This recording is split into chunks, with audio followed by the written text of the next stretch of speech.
जय हिंद दोस्तों, आप सभी का स्वागत है मैग्नेट क्लास के अंदर। तो आज जो है हम लोग बात करने हैं मैथमेटिक्स से रिलेटेड जो है आपका क्लास 12 एप्लीकेशन ऑफ डेरिवेटिव।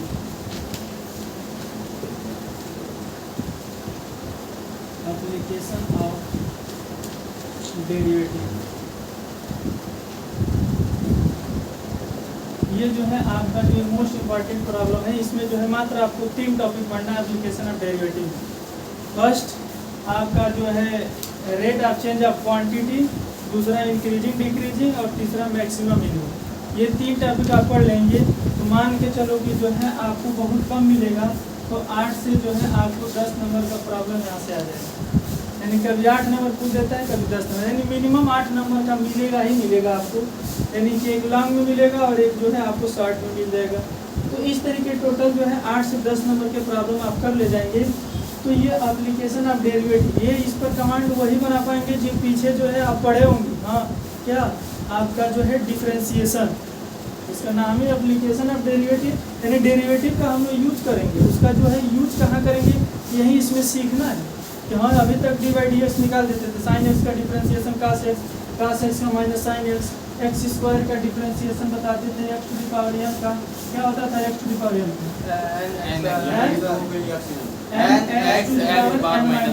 तो ये जो डेरिवेटिव हम लोग पढ़ते हैं इसका यूज कहाँ करना है, यही हम पढ़ने जा रहे हैं, जिसका नाम है एप्लीकेशन ऑफ डेरिवेटिव। अब ये जो है इसकी कुछ बेसिक बातें पहले कर लेते हैं, जिससे जो है आपको कोई भी जो आप घर या बिल्डिंग बनाते हैं तो सबसे पहले न्यू बनाते हैं, उस न्यू मजबूत होनी चाहिए। तो न्यू तो पहले डेरिवेटिव बन चुका होगा, उम्मीद करते हैं डेरिवेटिव आता है ना। तो डेरिवेटिव आप समझ चुके हैं। अब इसमें जो है कुछ फार्मूला है जो आप बचपन में पढ़े हैं, लेकिन पता नहीं बचपन वाला प्यार भूल गया है कि याद है, लेकिन बचपन का प्यार तो भूलता नहीं जल्दी। उम्मीद करते हैं याद ही होगा। तो बता दीजिए बचपन का प्यार क्या होता है आपका, सर ये पूछने वाली बात है। ठीक है, तो ध्यान से देखेंगे। तो ये क्या नजर आ रहा है, क्यूब है। क्यूब की अगर साइड ए है, ठीक है, जिसकी लेंथ ब्रेथ हाइट तीनों अगर सेम हो जाता है तो वो क्यूब हो जाता है। तीनों डिफरेंट है तो जो है क्यूबाइड रहेगा, जिसको हिंदी में घन और घनाभ कहते हो। तो ये आपका क्यूब है। तो क्यूब का हम पूछेंगे वॉल्यूम ऑफ क्यूब कितना होता है, क्या बताओगे? वॉल्यूम ऑफ क्यूब लिखेंगे घन का आयतन। तो घन का आयतन अगर साइड ए है तो उसका जो घन का आयतन कितना होता है, एक क्यूब होता है। क्या होता है, एक क्यूब होता है। इसी तरीके से हम पूछेंगे इसका कर्व सरफेस एरिया या total curve surface area, total curve surface area of cube. Cube का कर्व सरफेस एरिया ये कितना होता है, ये स्क्वायर ना, ये स्क्वायर। लग रहा है कि यार भूल गए ना हिंदी में। यानी कि आपका घन का जो है पृष्ठीय क्षेत्रफल कितना होता है, 4 पाई। लो गया ये curve surface area of cube जो होता है आपका 6a स्क्वायर होता है। कितना होता है, 6a स्क्वायर होता है। ठीक है, आपका जो है इसके ये तो क्यूब के बारे में हम जान गए। उसके बाद से आ जाइए आपका जो है वॉल्यूम ऑफ, ये होता है तो पहले ये क्या है आपका सर्कल। सर्कल का जो अगर रेडियस r है, यहाँ सेंटर O है, तो इसका हम लोग पूछे एरिया क्या होता है, सर्कल का एरिया बता दो। पाई r स्क्वायर, 4 पाई r स्क्वायर कितना होता है, पाई r स्क्वायर। उसका पूछेंगे कि जो है आपका इसका जो है r क्या है, रेडियस, पाई क्या है, कांस्टेंट है। ठीक है, तो ये आपका इसका एरिया होता है पाई r स्क्वायर। ये नोट करेंगे, हटा दें इसको, ये जो पता है सबको याद होगा। ठीक है, तो इतना जान गए कि आपका वृत्त का जो क्षेत्रफल होता है पाई r स्क्वायर, क्यूब का जो आयतन होता है साइड का क्यूब होता है। उसके बाद से जो है उसका जो टोटल जो पृष्ठीय क्षेत्रफल होता है 6a स्क्वायर। ए क्या है, साइड है, उसकी लेंथ है। ठीक है, अब उसमें जो है आपका जो है अगर मान लीजिए कि है आपका जो है सिलेंडर बना दिया, और इस सिलेंडर का जो है अगर रेडियस r है, हाइट h है, तो इसका जो वॉल्यूम कितना होता है, पाई r square h। Volume of cylinder, तो वॉल्यूम ऑफ सिलेंडर कितना होता है, पाई r स्क्वायर h होता है। क्या होता है, पाई r स्क्वायर h। इसका जो है आपका पृष्ठीय क्षेत्रफल क्या होता है, कर्व सरफेस एरिया, 2 पाई r h। Curve surface area इसका कितना होता है 2 पाई RH 2 पाई RH। अगर जो है आपको ये बना देगा, इसका नाम देखिए ये क्या है आपका कोन यानी वह शंकु, ठीक है।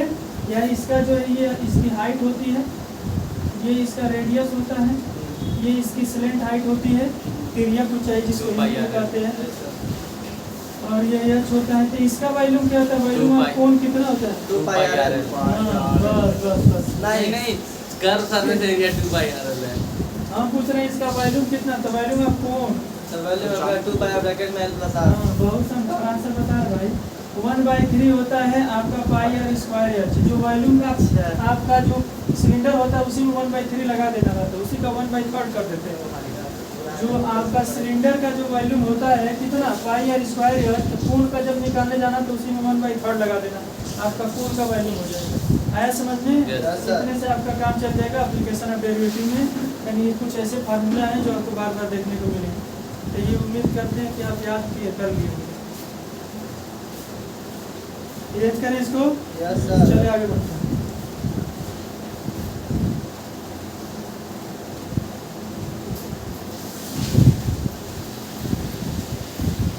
ये जो है आपका, अब इसमें जो है अगर इस तरीके से जो है आपका लिखा हुआ नजर आएगा, ध्यान से देखिएगा। अगर लिखा रहे आपका dy/dx, तो इसको क्या पढ़ते हो, इसको पढ़ते y का differentiation x derivative of y with respect to x, इसको क्या पढ़ते हैं, derivative of y with respect derivative of y with respect to x। Of y with respect to x with respect to x। यानी कि ये y का differentiation हो रहा है किसके रिस्पेक्ट में, x के रिस्पेक्ट में। या इसी को हम ये भी लिख सकते हैं dy/dx, rate of change of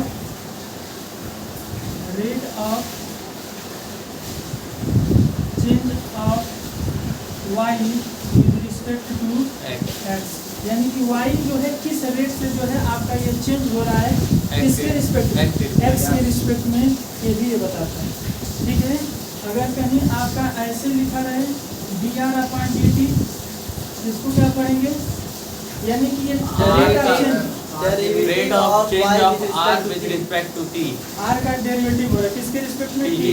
नहीं तो ऐसे पढ़ेंगे इसको, rate of change of r में किस रेट से, r का नहीं मतलब मान लीजिए कि कोई एक वृत्त है, यानी कि जो है आपका सर्कल है, तो उसकी त्रिज्या जो है टाइम के रिस्पेक्ट में कैसे बदल रही है।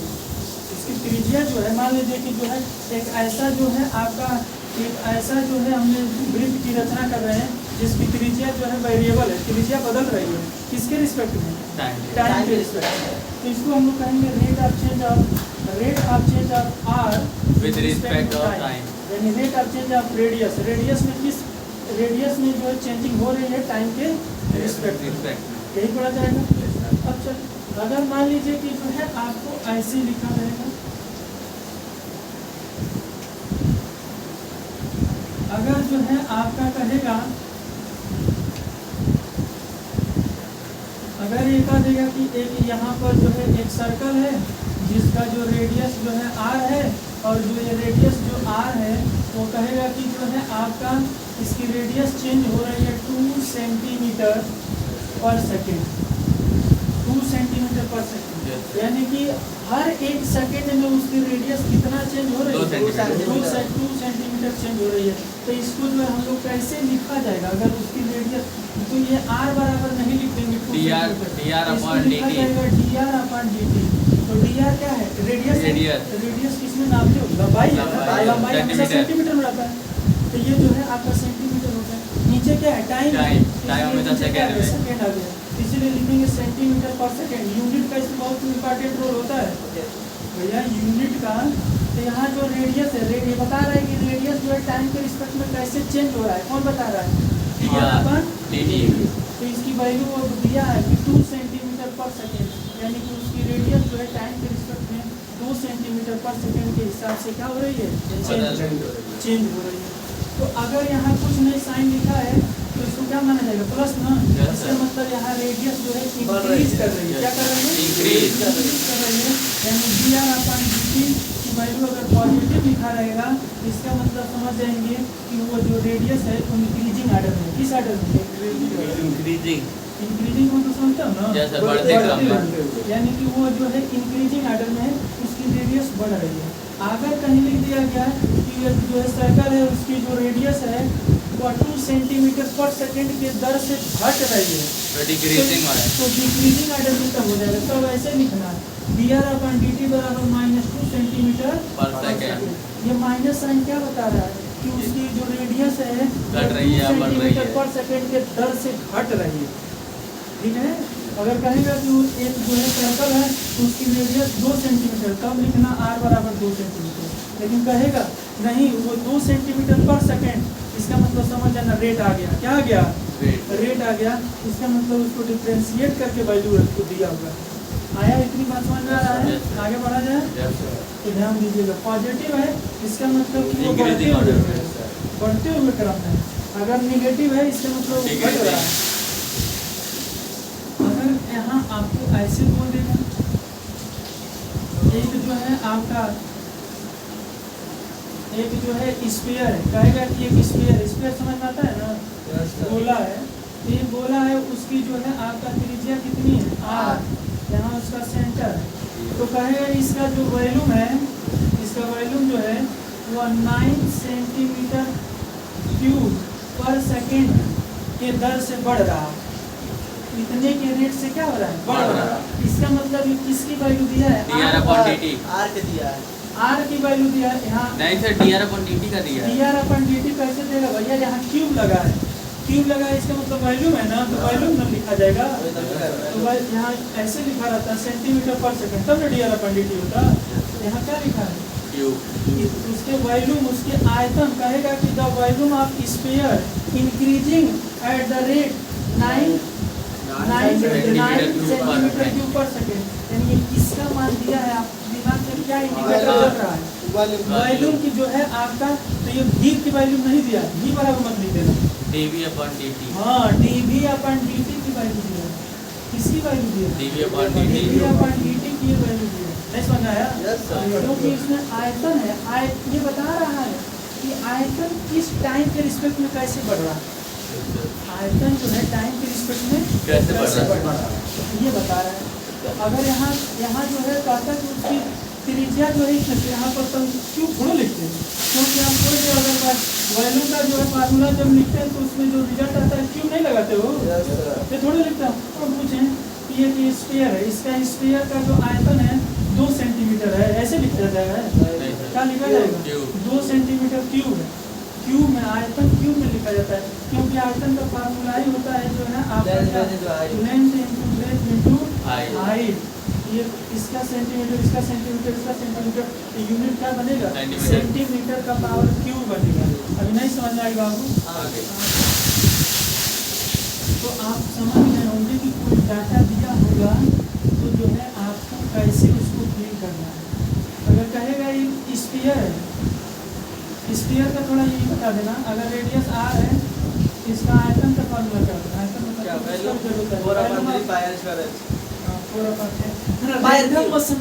जो मन करे वो नहीं बोल देना है भैया, 4/3 होता है, 4/3 पाई r क्यूब होता है।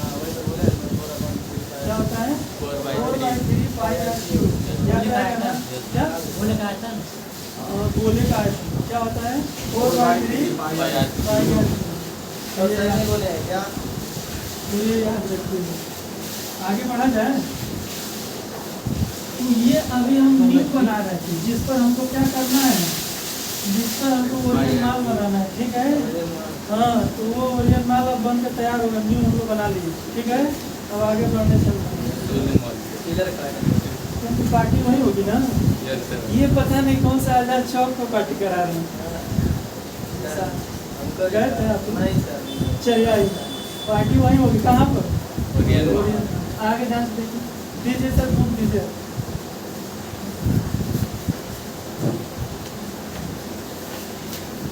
तो ये जो है हम लोग जो इसमें पहला टॉपिक पढ़ने जा रहे हैं, उस टॉपिक का नाम है rate of change of quantity. Quantity जो है आपकी किस रेट से जो है आपकी चेंज हो रही है वही हम पढ़ने जा रहे हैं। इसी के लिए हमने ये बेस बनाया। चलिए ध्यान से देखिएगा आप जो है आपका क्या कर रहे हैं।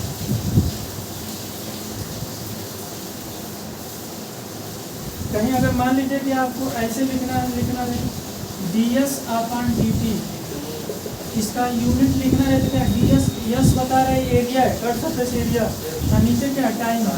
इसका यूनिट कैसे लिखोगे, सेंटीमीटर पर सेकंड लिखोगे कि सेंटीमीटर स्क्वायर पर सेकंड लिखोगे।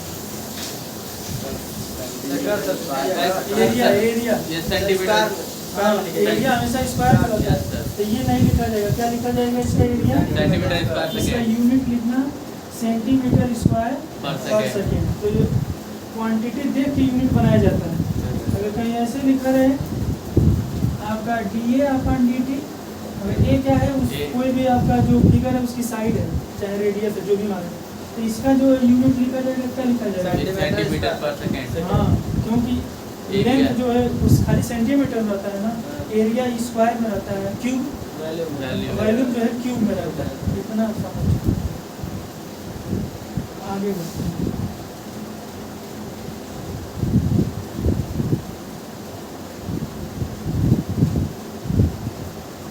तो चलो rate of change of quantity यही हम लोग पढ़ने जा रहे हैं। इसी से रिलेटेड जो है कुछ प्रॉब्लम करने जा रहे हैं। ध्यान से देखिएगा, ये अभी तक जितने बता रहे थे वो सभी आपका जो है कोई भी फिजिकल क्वांटिटी किस रेट से बढ़ रही है कि घट रही है। कह रहा है कि द रेट ऑफ चेंज, ध्यान से पढ़े, पहले प्रॉब्लम को पढ़ करके, इसके प्रॉब्लम जो है थोड़ा थियोरेटिकल होते हैं, इसको पढ़ करके फील करना पड़ता है। ठीक है कि हाँ ये जो है आपकी ये फीलिंग कह क्या रही है। जैसे नैनो की बात समझ जाते हो ना, हाँ दोनों लोग बात कर लेते हैं, लेकिन आगे सामने जो खड़ा होता है वो नहीं समझ पाता है। तो वैसे इस प्रॉब्लम को पढ़ करके आपको नैनो की भाषा समझना है कि क्या कह रहा है। ठीक है, कह रहा है कि find the rate of change of area. ध्यान से देखिए क्या कर रहा है, find the rate of change of area. Example number first है, कह रहा है कि find the rate of change of area of circle पर सेकेंड। उसकी जो पर सेकेंड उसकी जो एरिया जो है किस हिसाब से बदल रही है विथ रिस्पेक्ट टू रेडियस। इसका मतलब कि एरिया को डिफरेंशिएट करना है, लेकिन किसके रिस्पेक्ट में, आर के। कह दिया विथ रिस्पेक्ट टू रेडियस। ध्यान समझना भैया, किसके रिस्पेक्ट में। नहीं कहते भैया कहाँ दो लोग बात कर रहे हैं, भैया किसके रिस्पेक्ट में बात हो रही है। तो यह कह रहा है कि उसकी रेडियस बदल रही है, लेकिन किसके रिस्पेक्ट में। तो ये आर के रिस्पेक्ट में पूछ रहा है। तो पहले वो धड़ा से फिगर बना लो सर्कल में, थोड़ा इसको मार्कर साथ नहीं दे रहा है। चलिए ध्यान से देखें, ये मान लीजिए ये कह रहा है कि find the rate of change of the area of the circle per second with respect to radius R when R is equal to 5 centimetre. उम्मीद करते हैं सभी लोग काफी किताब खोल के बैठे होंगे, मैंने रील देख रहे हो ऐसे से आगे पीछे कसका रहे हैं। ठीक है, तो ये जो है आप प्रॉब्लम पढ़ेंगे, उस पर करके फील करेंगे क्या करें। तो ये हमने एक सर्कल बना दिया, इस सर्कल का यहाँ सेंटर है, इसका ये रेडियस कह रहा है कि the rate of change of area. इसका एरिया निकालना है किस रेट से चेंज है। तो एरिया ऑफ सर्कल कितना होता है जल्दी बताओ, पाई आर स्क्वायर।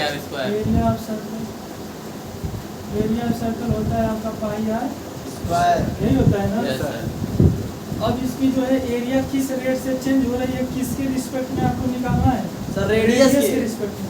इसका मतलब एरिया को किसके रिस्पेक्ट में डिफरेंशिएट करना पड़ेगा, DA by DR, DA upon DR, R के रिस्पेक्ट में। Yes, इसको sir. आर के रिस्पेक्ट में डिफरेंशिएट करोगे तो क्या लिखोगे, DA upon DR। पाई तो कांस्टेंट है, इसको कुछ करना नहीं है।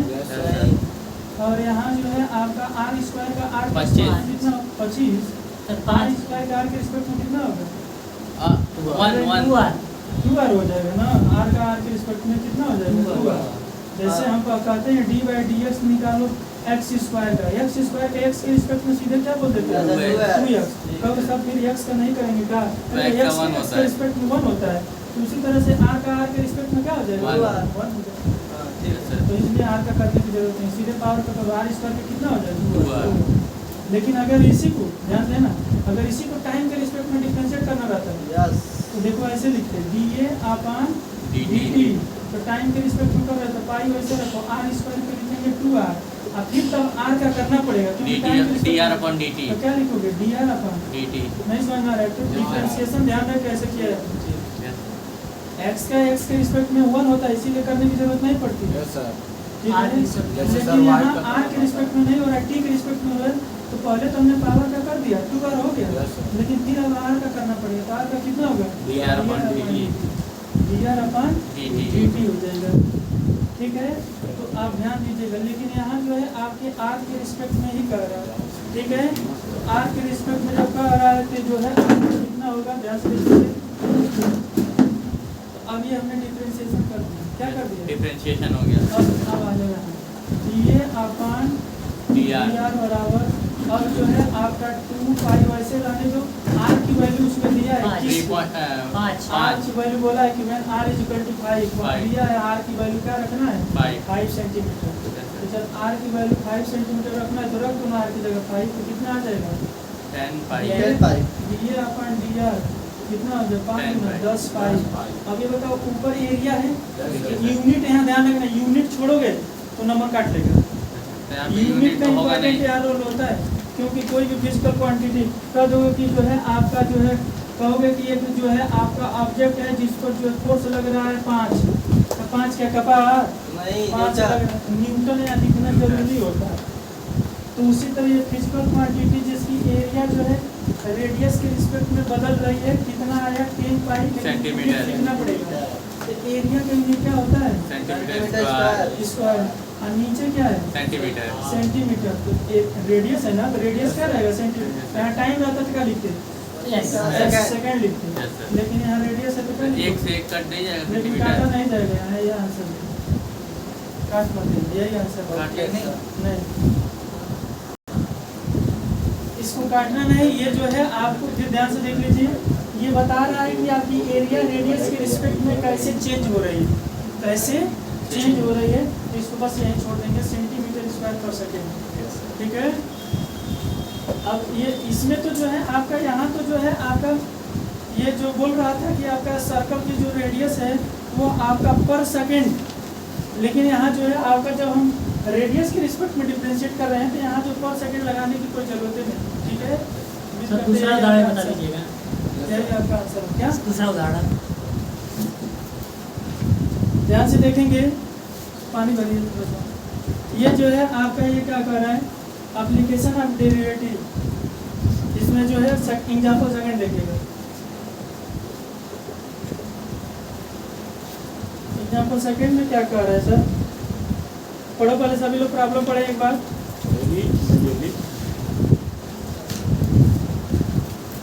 एक बार जो है आप प्रॉब्लम पढ़े हैं बहुत बेचार हो गया, बहुत बेचार।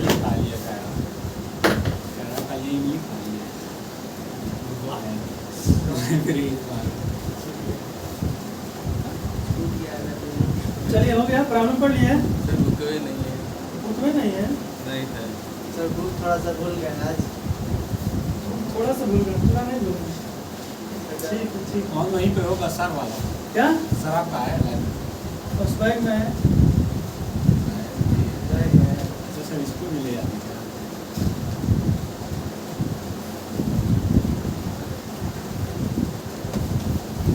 पढ़ लिए ना लो ये पढ़ो। The volume of cube is increasing at the rate of 9 cubic centimeter per second. How fast is the surface area increasing when the length of the area is 10 centimeter? चलिए दीजिए क्या कह रहे हैं आपका The volume of cube increasing at a rate 9 centimeter पर second 9 cubic centimeter per second। Volume दिया है। ये किसकी वैल्यू दिया है dv अपॉन dt, हाँ और अगर के प्रॉब्लम फिर क्या था कि किसकी वैल्यू दिया है dv अपॉन dv dt अपन dt क्योंकि जो है 9 9 सेंटीमीटर क्यूबिक लगाया Yes, यानी sir। 9 सेंटीमीटर क्यूब ऐसे लिखा जाएगा पर सेकेंड। यानी dv अपन dt की वैल्यू Yes, sir। इतना दे चुका है। आगे चलिए how fast the surface area increase. अब इसकी कह रहा है कि सरफेस एरिया कितने गति से इंक्रीज कर रही है किस रेट से इसकी एरिया आपका इंक्रीज कर रहा है। तो आपका क्यूब का सरफेस एरिया कितना होता है अभी हम बताए हैं surface area cube Yes sir. Surface 6 area a square. 6a square. Surface area cube अभी हम बताएं कितना होता है 6a square. एस बराबर लिख लो 6a एरिया को square. हमने यस से यहाँ दिखा रहे हैं Yes. Cut surface area cube है कितना है 6a square. ये क्या है Area. Area. A- Side. Side of Side. that. Side side of ठीक है cube. अब इसको जो है आपका तो क्या पूछ रहा है कि आपका इंक्रीजिंग एट द और उसकी एज दिया है यानी कि उसकी कार्नर जो है कोना। उसकी जो है आपका लेंथ है वो साइड दिया है तो क्यूब की एक साइड दिया तो क्यूब के तो सारा साइड बराबर ही होता है Yes, sir. तो साइड उसकी दिया है 10 सेंटीमीटर Yes, sir. कितने सेंटीमीटर 10 सेंटीमीटर. तो जहाँ एक की जरूरत पड़ेगी उसके जगह 10 रख लिया जाएगा चलो पहले तो यही हमसे पूछ रहा है कि उसकी एरिया किस रेट से Increase. इंक्रीज कर रही है इसका मतलब इसको किसके रिस्पेक्ट में डिफरेंशिएट करना पड़ेगा dv upon टाइम के dt. रिस्पेक्ट में Yes sir.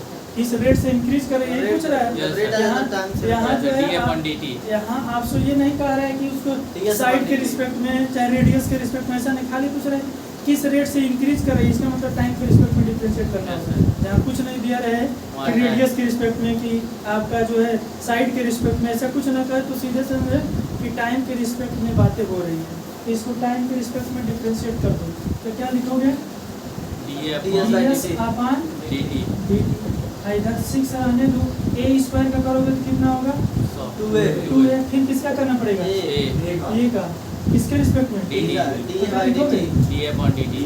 ये अपॉन dt कितना तक समझ आ रहा है Yes sir. अब ध्यान से देखिए ये जो है उसकी साइड है Yes तो sir. साइड तो उसमें दिया ही था Yes sir.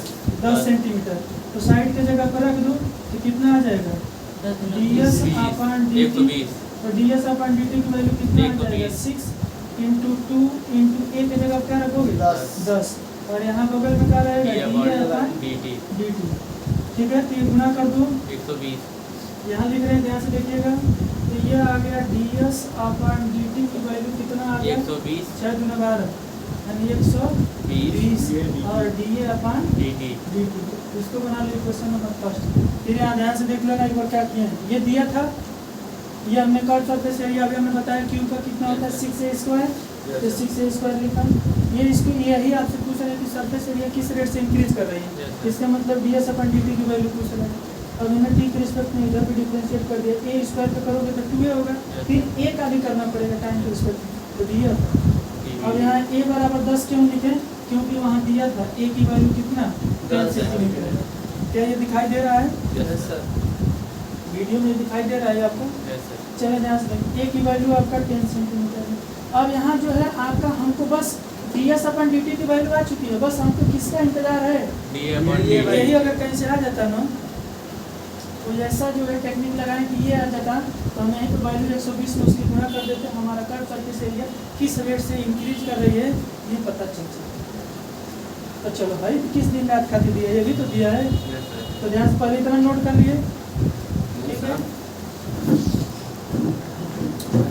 ध्यान से देखिएगा ये जो है आपको हमने कट सरफेस एरिया का वाले फार्मूला लगाया उसके बाद से इसको टाइम के रिस्पेक्ट में डिफरेंशिएट कर दिया Yes, sir. उसके बाद से यहाँ ए के जगह पर साइड उसकी बुक पढ़ो देखो ध्यान से उसमें दिखा है Yes, sir. उसकी एज आप द क्यूब की एज दिया है उसकी साइड दिया है कितने सेंटीमीटर 10 सेंटीमीटर। 10 सेंटीमीटर हमने यहाँ पर वैल्यू रख दिया ये आपका बस हमको अब इसी कहीं से वैल्यू खींच के निकालना है ध्यान से देखिए कहाँ से आएगा वहाँ वैल्यू दिया है ना उसका जो है फार्मूला हम यूज करने जा रहे हैं इसी के नीचे जो है आपको कंटिन्यू करना है तो लिखेंगे वी नो दैट इसको इक्वेशन 1 बनाए हैं Yes sir. लिखेंगे वी नो दैट हम जानते हैं कि क्या जानते हैं वॉल्यूम ऑफ क्यूब कितना होता है A cube. साइड का A cube. होता है ना Yes, sir. अब इसको भी टाइम के रिस्पेक्ट में डिफरेंशिएट कर दो तो लिखा जाएगा dv अपॉन dt. dt इसका कितना हो जाएगा 3a square. 3a. ये इसका बस हो गया नहीं, a d upon dt. हाँ फिर a का करोगे तो d अपॉन dt. अब चलो dv अपॉन dt की वैल्यू तुमको दे चुका है गिवन दैट है Yes sir. इसका वैल्यू यहाँ रख लो कितना दिया है 9 centimeter cube per second. बस 9 ये हो जाएगा 9 हो जाएगा यहाँ हो जाएगा 3 a की वैल्यू दिया है तो 10 centimeter. 10 तो 10 का स्क्वायर कितना होता है 100. यहाँ 100 हो जाएगा अब अगर में क्या रहेगा डी अपॉन dt. देखो इस पर फर्स्ट इक्वेशन में इसी की जरूरत थी Yes, अब ये निकलने जा रहा है यहाँ से तो देखो 3 से 9 कट जाएगा 3 बार ये कितना आ गया डी अपॉन डी टी की वैल्यू 3 equal to यहाँ 100. लिख रहे हैं डी अपॉन डी टी की वैल्यू कितनी आ गई 3 by 38. 3 बाई 100. 100 3 बाई 100। यहाँ तक कोई दिक्कत नहीं सर कोई अब जो है दिक्कत डी अपॉन डी टी की वैल्यू फर्स्ट क्वेश्चन में पुट कर दो। तो लिखेंगे पुटिंग दिस वैल्यू, क्या लिखोगे? Putting नहीं। this this value value in equation this value in equation 1. In equation 1, equation 1 में रख दो। तो ध्यान से देखो इक्वेशन 1 में रखोगे तो क्या मिलेगा? D S upon dt D T. यहाँ 120 बगल में रहेगा और D upon D T value निकाल चुके हो, कितना आया है? 3 3 by 3 by 100 3 बाई 100। कट देखना जाएगा। 1 0 से 1 0 काट दो, Yes, अब sir। सीधे 12 क्या है? 36 36 और नीचे 10 3.6 3.6, यानी इसकी जो आपकी वैल्यू आ जाएगी D S upon D T की वो 3.6। कोई यूनिट बता दें इसका? यस सर सेंटीमीटर पर सेंटीमीटर सेकंड, स्क्वायर पर सेकंड सेंटीमीटर पर स्क्वायर पर सेकंड। सेंटीमीटर स्क्वायर पर सेकंड। सेकंड, क्योंकि एरिया है ना तो एरिया सेंटीमीटर स्क्वायर में रहेगा और नीचे टाइम है, टाइम किस में रहेगा? सेकंड में। आई होप कि जो है आप इसको समझ चुके होंगे। यस सर ये क्या दिखाई दे रहा है? ये रुपया बंधन नंबर। ये दिखाई दे रहा है, यस सर यस सर। ठीक है। तो आप जो है आपका ये सेकंड प्रॉब्लम था, ये इंपॉर्टेंट भी है, कई बार पूछा हुआ है आपको। इसका एरिया में चेंजिंग कितनी आ रही है टाइम के रिस्पेक्ट में? 3.6 सेंटीमीटर स्क्वायर यानी पर हर सेकंड। एक सेकंड में उसकी एरिया कितना बढ़ रही है? 3.6 3.6 बढ़ रही है हर एक सेकंड में, पर सेकंड, यानी हर एक सेकंड में उसकी एरिया कितनी बढ़ रही है? 3.6 सेकंड, इतने 3.6 सेंटीमीटर स्क्वायर के रेट से उसकी एरिया क्या हो रही है? बढ़ रही है। बढ़ रही है। तो यहाँ हमने यहाँ तक बता दिया, ठीक है। आई होप कि जो है आपका एप्लीकेशन ऑफ डेरिवेटिव का फर्स्ट क्वांटिटी यानी कि रेट आप चेंज समझ चुके होंगे। इसके अब एक्सरसाइज आप सॉल्व करिएगा 6.1। 6.1 जब आप सॉल्व करेंगे आई होप कि जो है आप उसके मैक्सिमम प्रॉब्लम सॉल्व कर ले जाएंगे। अब इसके बाद से जो है आपका आगे पे जो है प्रॉब्लम होगा उसको हम लोग देखेंगे। चैनल पर नए होंगे तो जो है आप सब्सक्राइब कर लेंगे, लाइक शेयर करें। वीडियो अच्छी लगी हो तो थैंक यू वेरी मच।